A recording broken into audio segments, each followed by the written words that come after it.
I am confused. Being philosophically consistent and being a very honest person, I'm sure you can tell me where God came from. All right.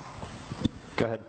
All right, your question, where did God come from, assumes that you're thinking of the wrong, obviously it displays that you're thinking of the wrong God, because the God of the Bible is not affected by time, space, or matter. If he's affected by time, space, or matter, he's not God. Time, space, and matter is what we call a continuum. All of them have to come into existence at the same instant, because if there were matter but no space, where would you put it? If there were matter and space but no time, when would you put it?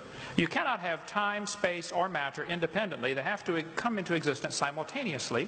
The Bible answers that in 10 words. In the beginning, there's time. God created the heaven, there's space, and the earth, there's matter. So you have time, space, matter, created a trinity of trinities there. Just, time is past, present, future. Space has length, width, height. Matter has solid, liquid, gas. You have a trinity of trinities created instantaneously. And the God who created them has to be outside of them. If he's limited by time, he's not God. The guy who created this computer is not in the computer. He's not running around in there changing the numbers on the screen, okay? The God who created this universe is outside of the universe. He's above it, beyond it, in it, through it. He's unaffected by it.